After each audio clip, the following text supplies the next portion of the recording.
Essa coisa, enfim, do esporte para todos e como fazer para que isso se torne possível e real num país do tamanho do Brasil.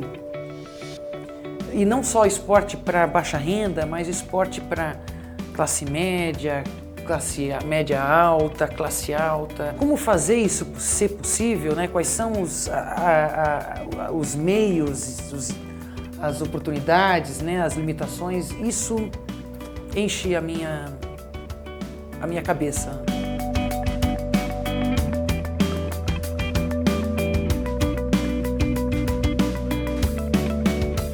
Comecei no esporte com 7 anos, então você não tem escolha com 7 anos, né? Você vai fazendo e de repente você se acha. Não para ser profissional, porque eu nunca pensei em ser profissional antes de virar profissional. Sou de uma época que o esporte era amador. O voleibol é que estava começando.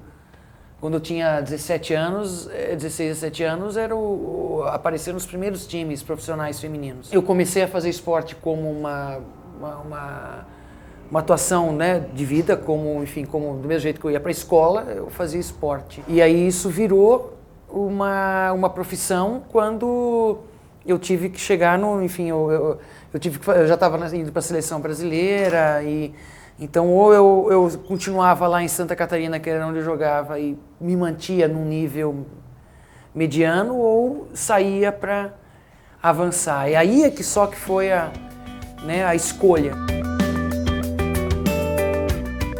Eu falo que eu sou uma privilegiada, já fui durante a minha vida, durante a minha carreira profissional, eu tive muitas sortes de estar no lugar certo, na hora certa, encontrar as pessoas e, enfim, é lógico que muito esforço também, né, mas, enfim, acho que as coisas não dão certo simplesmente pelo esforço, acho que tem que ter uma mística, tem uma energia que algumas pessoas conseguem canalizar e outras não, isso se chama de sorte. E uma das sortes que eu dei foi depois, exatamente eu poder, apesar de eu ter a vontade e o conhecimento de continuar na área de esporte, para eu conseguir montar um instituto e botar essas ideias, né, dar vazão a essas ideias e concretizá-las na prática, eu tive que dar sorte de encontrar um financiador, um patrocinador. O Instituto começou em 2000, foi fundado em 2001, mas ele era um projeto desde 98, né? Em 2001 virou Instituto. Foi bem no final da carreira, foi uma ideia, né? Uma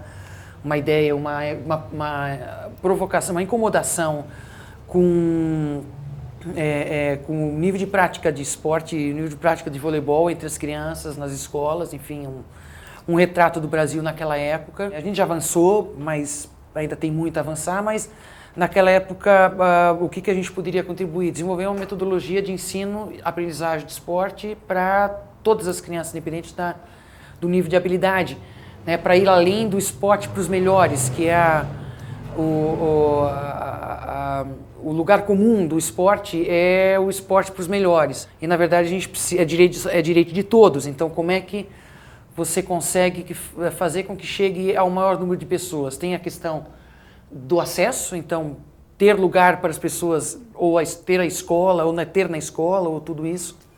E a outra coisa é o método, né? O método também exclui ou inclui. Eu tive alguns insights logo de início, né? E o primeiro deles era que quando a gente chegou com aquele pacote pronto para as 4 linhas, a gente viu que as 4 linhas e aquele tempo, aquelas 2 horas, 3 horas por semana, era pouco. A gente tinha que pensar em como essas 3 horas viravam outras dezenas de horas durante a semana que aquela menina tinha. Então, como influenciar a partir da quadra a vida dele como um todo. Isso foi um insight, na verdade, que nos levou a desenvolver mais ainda a metodologia.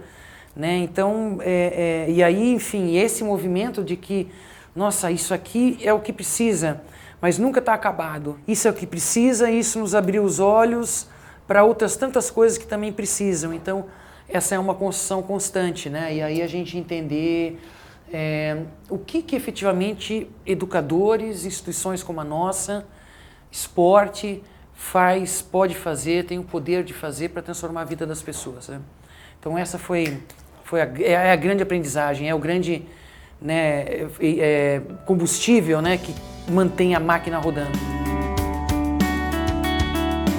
a minha geração, enfim, concretizou uma conquista, né? Pela primeira vez chegamos num pódio internacional. O que me move é ajudar a fazer que o Brasil, que o esporte do Brasil chegue num pódio internacional. Não é só ficar entre os 10 primeiros na Olimpíada, né? Mas ter em todo lugar do Brasil crianças, e jovens e adultos praticando, saudáveis, praticando. A gente tem vários desafios que nós temos enfrentado nos últimos tempos, que nos abriram para outros tantos, né? Então eu caminho nessa, e é isso que me move, né? Continuar estruturando, fazer e organizar isso num determinado momento, numa grande sistematização, numa tese ou algo do gênero. A Ana é uma lutadora. Ela dentro da quadra era aquela explosão, era aquela força, aquela garra, vontade de vencer, muito marcante, marcou uma época, marcou um time, marcou o esporte brasileiro. Acho que essa identidade ela tem com ela, e hoje fora das quadras, seja no social, seja no profissional, ela consegue fazer isso e transportar isso para outras pessoas. Eu acho que isso é o mais importante, e eu tenho certeza que se cada um tiver um pouquinho dessas qualidades, a gente vai ter um futuro mais incrível, crianças melhores, mais preparadas e com mais ganas de vencer. E é por isso que ela é fora de série. O grande desafio do empreendedor, atleta, fazendo essa transição para o mundo dos negócios, é que muitas daquelas coisas que você praticava e que você empreendia, que você fazia com o próprio corpo, que talvez dependia muito só de você, hoje ela depende de muitas outras pessoas.